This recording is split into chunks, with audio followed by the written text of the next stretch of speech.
मैं आशुतोष कौशिक, सहायक आचार्य विधि, राजकीय विधि महाविद्यालय भीलवाड़ा। पहले की कक्षा में हमने ऑफेंस पढ़े थे, थेफ्ट का पढ़ा था। थेफ्ट के अलावा हमने प्रीवियस हर्ट और हर्ट पढ़ी थी। और आज हम पढ़ेंगे कि जो सदोष अवरोध है और सदोष परिरोध है, उन दोनों में अंतर क्या है और दोनों के अपराध कौन कौन से अपराध हैं, उनके संदर्भ में आज हम अपना अध्ययन करेंगे आईपीसी के अंतर्गत। तो सबसे पहले हम पढ़ेंगे भारतीय संविधान का अनुच्छेद 19 अनुच्छेद में है कि प्रत्येक व्यक्ति को स्वतंत्र रूप से फ्रीली संपूर्ण भारत में आने जाने का, अबाध्य रूप से विचरण करने का अधिकार है।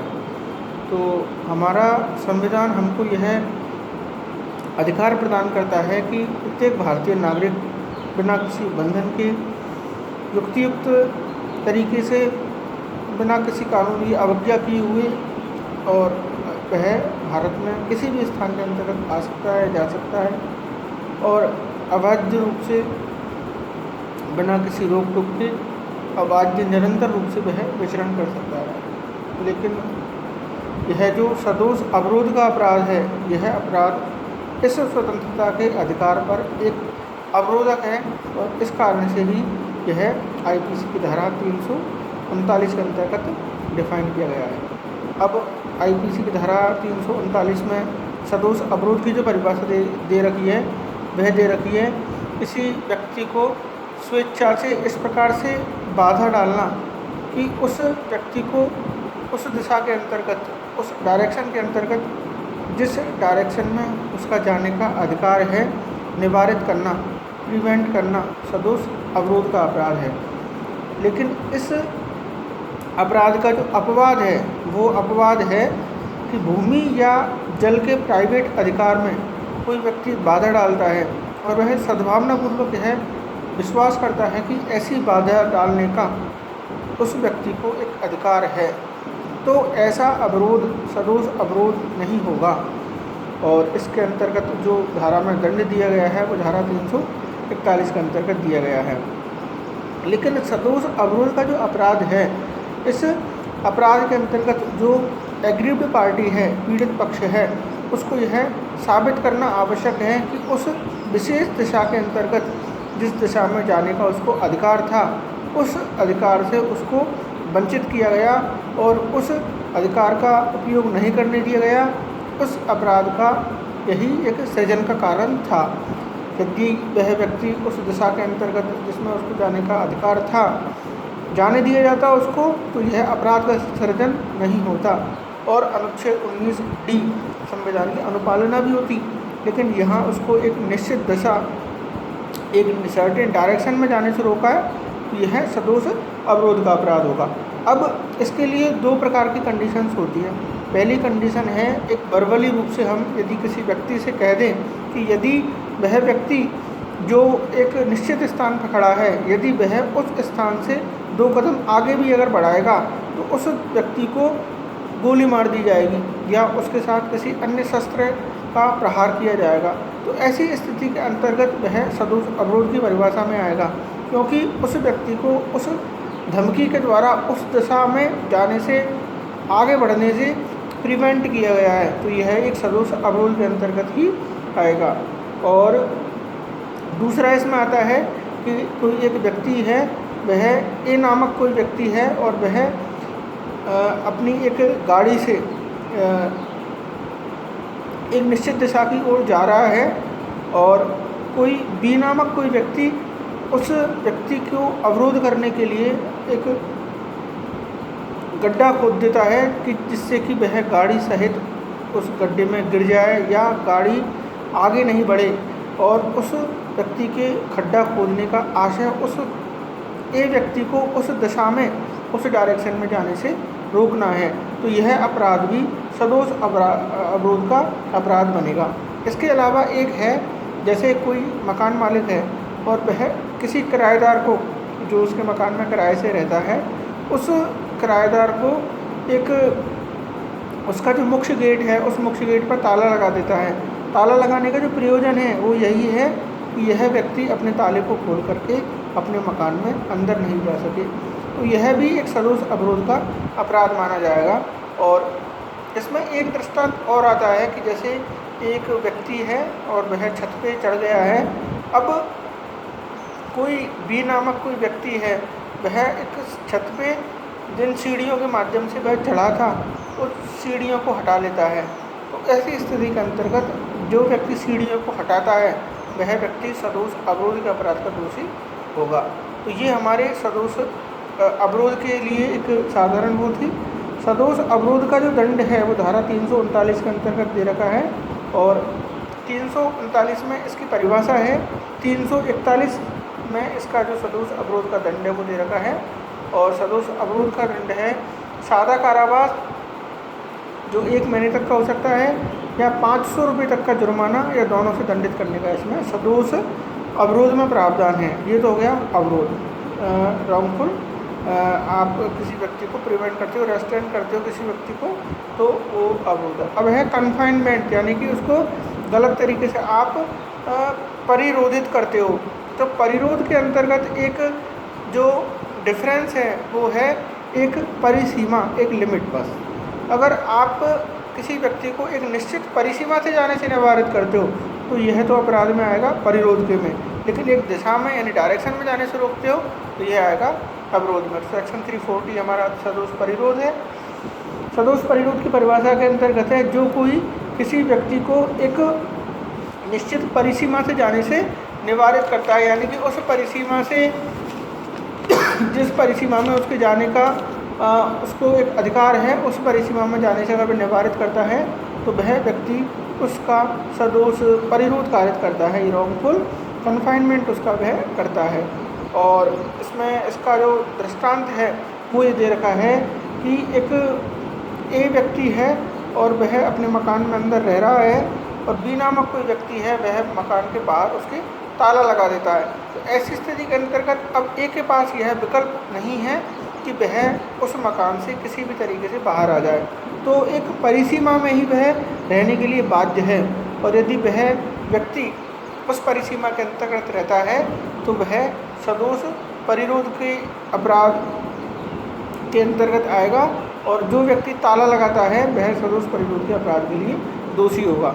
इसके अलावा दूसरा इसका जो है वो है कि ए एक बंदूकधारी व्यक्तियों को अपने घर के बाहर बैठा देता है, और बी और सी जो कि उसके मकान में अंदर रह रहे होते हैं उन बी और सी दोनों से कहता है कि यदि आप मकान से बाहर निकले तो मैं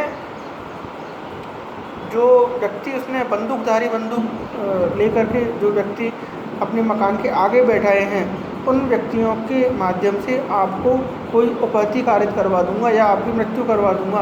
तो ऐसी धमकी अगर वह देता है तो वह भी सदोष परिरोध के अपराध का दोषी होगा, क्योंकि ए नामक व्यक्ति ने बंदूकधारी व्यक्तियों को बुलाया और अपने मकान के बाहर नियुक्त किया, उनको कार्य नियोजित किया गया कि आपको बी और सी को घर से बाहर नहीं निकलने देना है, और बी और सी जैसे ही निकले आपको गोली से उनको शूट कर देना है। तो ऐसी स्थिति के अंतर्गत ए ने सदोष परिरोध का अपराध किया है। और दोनों में जो बेसिक है डिफरेंस है वो यही है कि दोनों अपराधों का दिशा और परिसीमा, अगर दिशा की बात आती है, एक डायरेक्शन की बात आती है तो वह अवरोध में आएगी, और एक परिसीमा की बात आती है, एक लिमिटेशन की बात आती है, बाउंड्री लाइंस की बात आती है, तो परिरोध के अपराध के अंतर्गत कवर होगा। और कंक्लूड में कहा जा सकता है कि सदोष परिरोध का अपराध है उस अपराध के अंतर्गत सदोष अवरोध का अपराध अंतर्निहित होता है, यानी कि जहाँ सदोष अवरोध है वहाँ सदोष परिरोध हो यह आवश्यक नहीं, लेकिन जहाँ सदोष परिरोध है वहाँ सदोष अवरोध ऑटोमेटिकली उपलब्ध होगा, ऑटोमेटिकली वह सदोष अवरोध वहाँ होगा। तो सदोष परिरोध का जो सर्किल है वो बड़ा है और सदोष अवरोध का जो सर्किल है वो छोटा है। इस प्रकार से एक पुलिस ऑफिसर भी यदि किसी व्यक्ति को बिना किसी कानूनी कार्रवाई के अंतर्गत बिना किसी औचित्य के परिरोधित कर देता है तो वह पुलिस ऑफिसर भी सदोष परिरोध के अपराध का दोषी होगा, क्योंकि उसने बिना किसी युक्तियुक्त कारण के, बिना किसी विधिक कारण के एक व्यक्ति को अपने जो कि है अपनी परिरक्षा के अंतर्गत रखा है, और वह व्यक्ति एक निश्चित परिसीमा से बाहर जाने से निवारित रहा है, तो वह व्यक्ति सदोष परिरोध के अपराध का दोषी माना जाएगा, और अब उस स्थिति के अंतर्गत वह बचाव नहीं ले सकता। इस प्रकार से सदोष परिरोध का जो दंड है वह दोनों में से किसी बाती का कारावास जो 1 वर्ष की अवधि तक का हो सकेगा, या 1000 रुपये तक का फाइन, या दोनों के संदर्भों में है। अब हम पढ़ते हैं सदोष जो परिरोध है वह 3 दिन से लेकर के 9 दिन तक का यदि है तो वह धारा 343 के अंतर्गत दिया गया है कि 3 दिन से अधिक दिनों के लिए सदोष परिरोध। तो ऐसी स्थिति के अंतर्गत 2 वर्ष की अवधि तक का कारावास और या जुर्माने से दंडित करने का प्रावधान है। लेकिन अब सदोष जो परिरोध है वह 10 दिन से अधिक अवधि का है, यानी 10 दिन और 10 दिन से अधिक की अवधि। 3 दिन से लेकर के 9 दिन तक सेक्शन 343, 10 दिन या 10 दिन से अधिक अवधि का सेक्शन 344। तो सेक्शन 344 के अंतर्गत है कि अगर इस प्रकार का सदोष परिरोध का अपराध हुआ तो वह दोनों में से किसी बाती कारावास जो 3 वर्ष की अवस्था तक हो सकेगा और जुर्माने से भी दंडित करने का उसके अंतर्गत प्रावधान है। अब हम पढ़ते हैं एक रिट याचिकाओं के अधीन यदि किसी व्यक्ति को छोड़ने का आदेश जारी हो चुका है और उस आदेश के अंतर्गत जो हमारी बंदी प्रत्यक्षीकरण हेबियस कॉर्पस की जो रिट है वो जारी की गई है कि अमुक व्यक्ति को परिरक्षा से छोड़ा जाए, मुक्त किया जाए, और इसके बावजूद भी उसको परिरक्षा में रखा जाता है, तो ऐसे व्यक्ति के लिए सेक्शन 345 यानी कि ऐसे व्यक्ति का सदोष परिरोध कार्य करना जिसको छोड़ने के लिए रिट निकाली जा चुकी है। सेक्शन 346 के अंतर्गत है गुप्त स्थान के अंतर्गत किसी व्यक्ति का सदोष कारित करना, सदोष परिरोध कारित करना। गुप्त स्थान का मतलब यहाँ ऐसे स्थान से है जहाँ तक प्रशासनिक जो अधिकारी हैं उनकी पहुँच एक्सेस नहीं हो सके और किसी भी जनता को, किसी भी अन्य व्यक्ति को यह पता नहीं लग सके कि अमुक व्यक्ति को अमुक स्थान के अंतर्गत रखा गया। तो ग्रीवियस ऑफेंस है, तो उसका जो पनिशमेंट है वो 346 के अंतर्गत जो कि वो दे रखा है। 347 के अंतर्गत दे रखा है संपत्ति को उद्यापित करने के लिए या अवैध कार्य करने को विवश करने के लिए सदोष परिरोध कारित करना। और 348 है उसके अंतर्गत है संस्वीकृति उद्यापित करने के लिए या विवश करके संपत्ति का प्रत्यावर्तन कराने के लिए, रेस्टोरेशन ऑफ द प्रॉपर्टी। तो उसके लिए जो सदोष परिरोध है वो 348 के अंतर्गत है। तो ये 339 बेसिक अवरोध के लिए, परिरोध के लिए बेसिक डेफिनेशन 340, पनिशमेंट्स 300 उसमें 41 के अंतर्गत था, और इसमें 343 के अंतर्गत जो कि है कि वह 3 या अधिक दिनों की अवधि के लिए है, 44 के अंतर्गत 10 के लिए है, 45 में रिट के लिए, 46 में गुप्त स्थान वाला, 47 में संपत्ति उद्यापित करने के लिए और 48 में संस्वीकृति के लिए। इस प्रकार से ये सदोष अवरोध के कुछ तो हो गए प्रकार, और जनरल बेसिक्स हमने सदोष अवरोध और सदोष परिरोध के पढ़े और उनका पनिशमेंट पढ़ा, उनके अंतर्गत डिफरेंस दोनों उनके अंतर्गत क्या है और किस प्रकार से ये अपराध कारित होते हैं और कहाँ हम इस अपराध से बच सकते हैं, यानी कि प्राइवेट डिफेंस भी यदि कोई व्यक्ति लेना चाहे तो वह कब ले सकता है। तो उसमें प्राइवेट डिफेंस के अंतर्गत जनरल जो बात है वो यही है कि सद्भावनापूर्वक वह विश्वास करे और यह विश्वास करे कि अमुक दशा के अंतर्गत जाने से रोकने का उसको राइट है, लेकिन ये सद्भावनापूर्वक हो। इस प्रकार से यह इम्प्लाइड भी हो सकता है और एक्सप्रेसली भी यह हो सकता है। तो आज की कक्षा में हम केवल सदोष अवरोध और सदोष परिरोध का ही पढ़ेंगे।